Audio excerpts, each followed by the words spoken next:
जन दर्शकों को बहुत बहुत स्वागत है आप सभी का। आप देख रहे हैं लोकनायक समाचार। बहुत बड़ी ब्रेकिंग न्यूज़ आ रही है जिला सहारनपुर से। तो ये कैराना लोकसभा को लेकर के बहुत उम्मीदें लगाई जा रही थी कि साहिल खान लखनऊ गए हुए हैं तो कोई बड़ा धमाका होगा।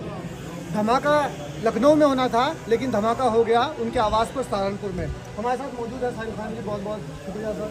बहुत शुक्रिया आपका आने। तो ये क्या धमाका अचानक से आप उम्मीद लगा रहे थे, हमारे दर्शक भी और पूरी दोनों लोकसभा के लोग उम्मीद लगा रहे थे कि आप लोग बसपा से टिकट लेकर के आ रहे हैं, फिर ये अचानक क्या हुआ? देखिए, मैं समझता हूँ कि इस वक्त हमारे देश को ज़रूरत इस चीज़ की है कि किस प्रकार से भाजपा से मुक्ति पाई जाए, और अगर हमें उससे मुक्ति पानी है तो हमें सबको एक प्लेटफॉर्म पे आना होगा। और इंडिया गठबंधन के जो भी प्रत्याशी है, देखिए मैं किसी पार्टी में नहीं हूँ, मैं यहाँ पर क्योंकि हमारी छोटी बहन इकरा हसन जी यहाँ पर आई हैं, इस परिवार से हमारे बहुत पुराने ताल्लुकात रहे हैं।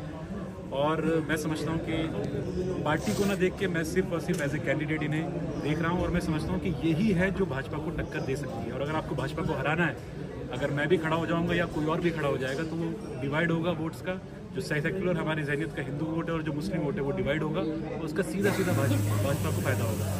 वो फ़ायदा ना हो और यहाँ से एक पढ़ी लिखी सांसद हमारी बने, हमारी छोटी बहन बने, जब ये ऐवाने पार्लियामेंट में जाएंगी तो समाज के दबे कुचले वर्ग की आवाज़ उठाएंगी, डेवलपमेंट की बात करेंगी। ये पूरी उम्मीद है इनके अंदर। हमें हमारे जो बड़े हैं MP मरहूम मनोवर हसन साहब, उनकी झलक हमें इनके अंदर दिखाई देती है। मेरे वालिद साहब से मेरी बहुत तफसील से बात हुई और हमने यही डिसीजन लिया है कि हम तन मन धन के साथ अपनी बहन के साथ कंधे से कंधा मिलाकर चलेंगे, और इंशाल्लाह इनको एक बहुत बड़ी कामयाबी कैराना लोकसभा से अल्लाह दिलाएगा, और हम इंशाल्लाह जरिया भी होंगे। क्या बसपा की तरफ से कोई इस तरह का मैसेज था आपके पास कि आइए चुनाव लड़िए, टिकट ले लीजिए? टिकट किससे लिया जाता है वो भी सबको पता है।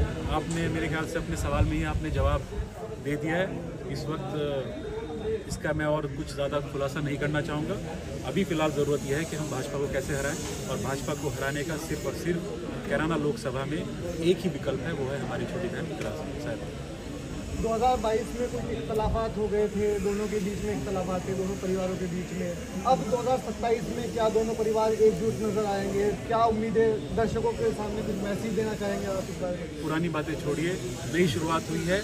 ताल्लुकात पहले भी हमारे बहुत मजबूत रहे हैं इस परिवार के साथ। हमारी बहन आ गई है, हमारी बहन के हाथ में कमान भी आई है सियासत की, तो मुझे पूरी उम्मीद है कि उससे भी ज़्यादा गहरे ताल्लुकात हमारे आगे होंगे, और हम पूरी मजबूती के साथ अपनी बहन के साथ खड़े हुए हैं। और इंशाल्लाह अब वो पुरानी बातों पे मिट्टी डाली और आगे बढ़ने की बात करें। क्या लगता है, आप कह रहे हैं कि गठबंधन को हम समर्थन दे रहे हैं, यहाँ पर इंडिपेंडेंट हैं आप, इंडिपेंडेंट हैं, तो आप गठबंधन को मैं गठबंधन को समर्थन, देखिए वो तो बाय डिफ़ॉल्ट हो जाता है। मैं फिलहाल यहाँ पे चौधरी परिवार जो है, क्योंकि परिवार से हमारे बिल्कुल पारिवारिक ताल्लुकात रहे हैं, हम हसन परिवार को अपना समर्थन देने का काम कर रहे हैं, अपनी बहन को देना है। जब इन्हें दे रहे हैं तो गठबंधन को समर्थन हो ही जाता है। अगर ये कहीं और से भी खड़ी होती तो हम वहाँ पे भी समर्थन दे रहे होते हैं।